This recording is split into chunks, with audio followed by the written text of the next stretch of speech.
বহুতেই ভাল লাগিছে।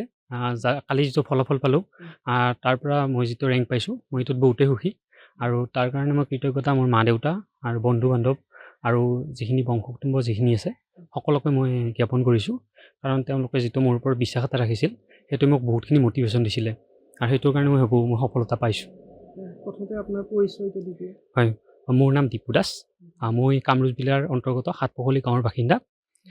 মোৰ দেউতাৰ নাম পবিত্ৰ কুমাৰ দাস আৰু মা কানন দাস। আপোনাৰ এই সফলতাৰ আঁৰত কিবা প্ৰতিষ্ঠান জড়িত আছিলে নেকি? হয়, হয়। মই SPM IS একাডেমীত কোচিং কৰিছিলোঁ। ক'ত হয়? এইটো গুৱাহাটীত অৱস্থিত। আৰু এই সফলতাৰ আৰু কৃতিত্বৰ আঁৰত আচলতে আপুনি যদি নাম ল'ব লাগে ব্যক্তি বা প্ৰতিষ্ঠানৰ। হয়, মোৰ কৃতজ্ঞতাৰ আঁৰত প্ৰথমতেতো মই মা-দেউতাৰ নাম ল'ম। তাৰপিছতে মোৰ বন্ধু-বান্ধৱ আৰু যিখিনি বংশ কুটুম্ব আছে, তেওঁলোকে মোৰ ওপৰত এটা বিশ্বাস এটা ৰাখিছিল যে মই এই পৰীক্ষাটো ক্লিয়াৰ কৰিব পাৰিম আৰু সেইটোৱে মোক বহুতখিনি মটিভেট কৰিছিলে আচলতে। আৰু সেইটো মই ভাবোঁ সেইখিনি সফলতাত মই অৰিহণা যোগাইছে। আপুনি অধ্যয়ন কৰিলে আচলতে কেনেধৰণে প্ৰস্তুতি চলাইছিলে? হয়, মই বিশেষভাৱে বহুত টাইম পোৱা নাছিলোঁ প্ৰস্তুতিৰ কাৰণে, যিহেতু মই এটা জবৰ লগত এতিয়া জড়িত হৈ আছোঁ। কিন্তু যিখিনি টাইম পাওঁ মই সেইখিনি মেনেজ কৰিছিলোঁ ভালদৰে আৰু লাষ্টত মেইনছৰ আগত যিমানখিনি প্ৰিপেৰেশ্যন কৰিব পাৰি, যিমানখিনি এনচাৰ ৰাইটিং কৰিব পাৰি, মই ট্ৰাই কৰিছিলোঁ এইখিনি কৰিব। হয়। আচলতে আপুনি জব কৰি থাকিলে যে হয়। ক'ত জড়িত হৈ আছে? মই এছিষ্টেণ্ট ইঞ্জিনিয়াৰ হিচাপে কাম কৰি আছোঁ মেকানিকেল ডিপাৰ্টমেণ্ট, মানে ইৰিগেশ্যন ডিপাৰ্টমেণ্টত মেকানিকেল ইঞ্জিনিয়াৰ হয়। আৰু যিহেতু আপোনাৰ ঘোষণা কৰিলে ফলাফল, এতিয়ালৈ কিবা দায়িত্ব অৰ্পণ কৰিলে? নহয়, এতিয়ালৈকে কৰা নাই কোনো ধৰণৰ। আমাক এপইণ্টমেণ্ট লেটাৰ এতিয়ালৈকে দিয়া হোৱা নাই। আপোনাৰ হয়। ভৱিষ্যত পৰিকল্পনা কি আছে এতিয়ালৈকে? মই এতিয়া ভৱিষ্যত পৰিকল্পনা, মই এতিয়া যিটো পোষ্ট পাম বা যি কৰিম, মই ভাবোঁ যে মই তাত ভালকৈ কাম কৰিম। মই সেইটোৱে এতিয়া সদ্যহতে পৰিকল্পনা। খুবেই ভাল লাগিছে। যোৱাকালি যিটো আমি ফলাফল পালোঁ, এই ফলাফলত আমি সুখী। গাঁৱৰ মানুহৰ মোৰ ল'ৰাৰ ওপৰত যথেষ্ট আশা আছিলে, তাৰমানে সেই আশাটো এটা প্ৰতিফলন ঘটাইছে। তাৰমানে আমাৰ গাঁৱত বৰ্তমানলৈ APSCৰ ACF তাৰমানে হোৱা নাছিলে, এই প্ৰথম। আৰু সেই আশাটো গাঁওবাসীৰ পূৰণ কৰিব পৰাৰ কাৰণে মই যথেষ্ট সুখী দেউতাক হিচাপে। এগৰাকী ACS বিষয়া হিচাপে আপুনি আপোনাৰ সন্তানক কি ক'ব? মই এটাই ক'ম, তেওঁৰ যিটো দায়িত্ব, সামাজিক যিটো দায়িত্ব আহিব, তাৰমানে তেওঁৰ কৰ্তব্যত যাতে তেওঁ তাৰমানে ভালদৰে সুচাৰুৰূপে ৰূপায়ণ কৰি মানুহৰ তাৰমানে প্ৰশংসা তুলিব পাৰে, সেইটোৱে আশা কৰিম। আৰু খুবেই ভাল লাগিছে আৰু মোৰ কি ক'ম আৰু মোৰ ভাষা নাই আৰু মুঠতে বিৰাট ভাল লাগিছে আৰু মুঠতে কষ্ট কৰিছে পাইছে ফলটো।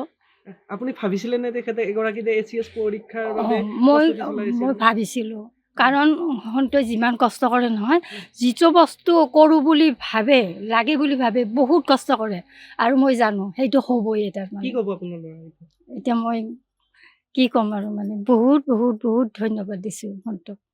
আমাৰ নিজৰ ল'ৰা, তেওঁৰ দেউতাক আৰু আমি এখন হাইস্কুলত পঢ়া। তেখেত মোতকৈ 2-3 বছৰ ছিনিয়ৰ, কিন্তু এখন নিজৰ ঘৰৰ দৰে। আৰু আজি ইমানেই ভাল লাগিছে, আজিৰ পৰা কেইদিনমান আগতে এইখন চোতালত আমি তেখেতৰ ছোৱালীৰ বিয়া উপলক্ষে উপস্থিত হ'লোঁ। আৰু ইমান কম সময়ৰ ভিতৰত ল'ৰাৰ এই সুনামে অকল মাক দেউতাককে নহয়, গাঁওবাসীকে নহয়, অঞ্চলবাসী ৰাইজকে গৌৰৱিত কৰিছে আৰু আমি তেখেতক শুভেচ্ছা জনালোঁ। এগৰাকী প্ৰশাসনিক বিষয়া হ'ল, কি হ'ব তেখেতলৈ, কি বাৰ্তা দিব? যথেষ্ট গুৰুত্বপূৰ্ণ। বৰ্তমান ছ'চিয়েল মিডিয়াৰ যুগ আৰু এখেতসকলৰ বয়সৰ এই ল'ৰাখিনিয়ে এতিয়া ছ'চিয়েল মিডিয়া লিড কৰি আছে। সমাজৰ ভাল আৰু বেয়া এই কথাবিলাক তেখেতসকলৰ জৰিয়তেই প্ৰকাশ হৈ আছে আৰু তেনেকুৱা এজন যুৱচামৰ মাজৰ পৰাই প্ৰশাসনৰ গুৰুভাৰ, দেশখনৰ প্ৰশাসনৰ গুৰুভাৰ তেওঁলোকে পাব। গতিকে তেওঁলোকৰ চিন্তা ভাৱনাই আমাৰ সমাজখনক প্ৰশাসনিক দিশত থকা যথৰতা, প্ৰশাসনিক দিশত থকা বিভিন্ন ধৰণৰ কেৰণ আঁতৰাই আমাৰ এই গৰীব সমাজক, দুখীয়া সমাজক, অঞ্চলবাসী ৰাইজক, অসমবাসী ৰাইজক সুশাসন দিব, তাকেই কামনা কৰিছোঁ আৰু দিব। এখেতসকল বহুত কষ্ট কৰি ডাঙৰ হোৱা ল'ৰা, সাধাৰণ শিক্ষকৰ ল'ৰা। গতিকে বাকী কথা আৰু নকওঁ। আৰ্থিকভাৱে ইমান অনাটনৰ মাজতো আজি আহি এই অৱস্থালৈ উপনীত হৈছে।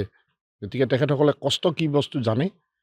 তেখেতসকলে নিশ্চয় দুখীয়া ৰাইজক সহায় কৰিব আৰু দুখীয়া ৰাইজৰ মংগলৰ কাৰণে কাম কৰিব। আমাৰ বিশ্বাস আছে তেখেতসকলৰ ওপৰত। এই অকল দীপু দাসৰ ক্ষেত্ৰতেই নহয়, এই যিমানখিনি উত্তীৰ্ণ হৈছে।